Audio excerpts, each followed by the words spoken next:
আপনারা স্ক্রিনে দেখতে পাচ্ছেন এখানে জাস্ট চারটা টেক্সট দেয়া আছে এবং চারটা টেক্সট প্রথমে জাকা ফাইন্ড এবং education and expertise development company এবং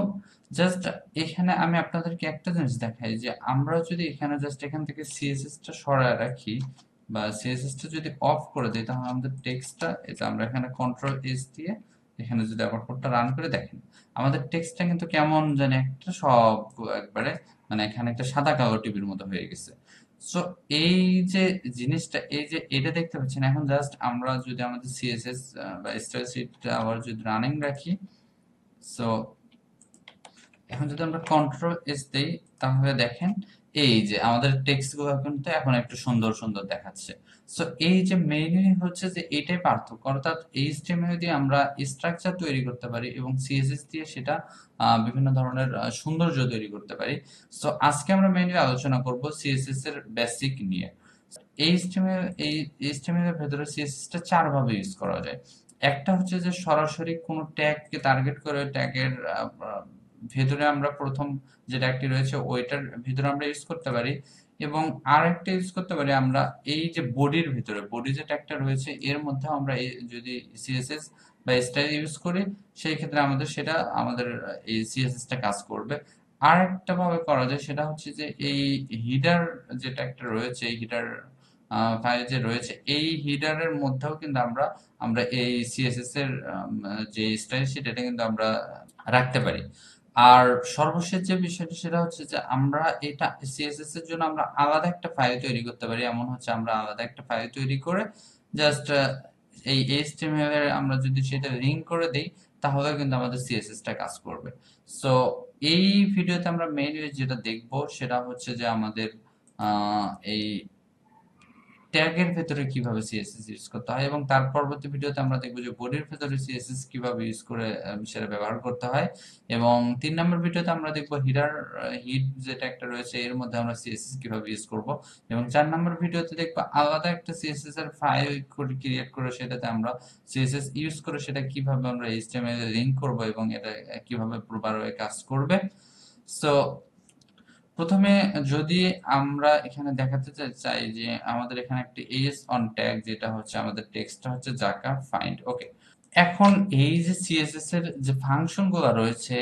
এই অ্যাট্রিবিউট গুলো যে রয়েছে এইগুলো আমরা জাস্ট স্টেপ বাই স্টেপ আমরা শিখবো যে কোন অ্যাট্রিবিউটের কি কাজ এবং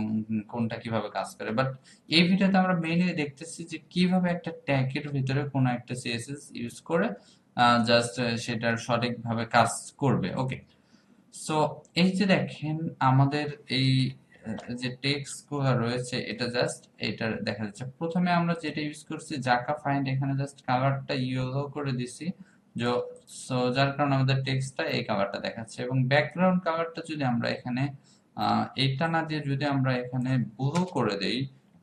সেই ক্ষেত্রে দেখেন কন্ট্রোল এস দিলাম এবং আমরা এই যে ব্যাকগ্রাউন্ড কালারটা ইয়ে হয়ে গেছে। এবার টেক্সটের যে পজিশনটা এখানে অ্যালাইন আমরা সেন্টার দিছি বাট এখানে যদি আমি রাইট অথবা লেফট দিই এখানে যদি আমি রাইট দিই সেই ক্ষেত্রে কিন্তু আমাদের এটা ডান দিকে যাবে এই যে দেখেন এটা কিন্তু ডান দিকে চলে গেছে।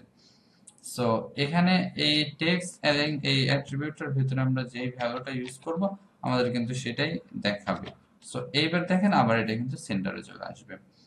সো এরপর জাস্ট আমরা স্টাইলটা কালার গ্রিন কে রাখছি এবং টেক্সট সেন্টারে রাখছি। এরপর পরবর্তীতে আমরা এই যে প্যারাগ্রাফ ট্যাগের ভিতরে আমরা কিন্তু দেখেন কালার রেড রেখেছি এবং ফন্ট সাইজ 150 করে দিয়েছি অর্থাৎ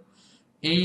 জায়গাটাতে আপনি যদি একটু খেয়াল করেন যে দেখেন যে এখানে Zakaria software design and development company এটা হচ্ছে যে digital marketing and graphics designing company Zakaria. এই দুইটা টেক্সট কিন্তু দুইটা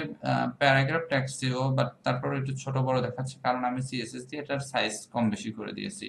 এই যে এটা দিয়েছি 150 এইটাকেও যদি আমি 200 করে দেই সেই ক্ষেত্রে দেখেন আমাদের দুইটা কিন্তু সেম দেখাবে এই যে দুইটা কিন্তু সেম দেখাচ্ছে। সো এই যদি আমি দুইটাকে 100 রাখি তার মানে টেক্সটের যে মেইন পজিশন সেটাই কিন্তু থাকবে দেখেন যদি আমি 100 কে রাখি তাহলে দেখেন এই যে এটা হচ্ছে প্যারাগ্রাফ টেক্সটের মেইন পজিশন ওইটা কিন্তু দেখাচ্ছে। আশা করি বুঝতে পেরেছেন যে কিভাবে আপনি সিএসএস এইচটিএমএল ট্যাগের ভিতরে সরাসরি ইউজ করবেন। এবং পরবর্তী ভিডিওতে আমরা দেখব যে এই বডি এই ট্যাগের ভিতরে ইউজ ছাড়া সরাসরি বডির ভিতরে কিভাবে আমরা স্টাইল শিটের যে সিএসএস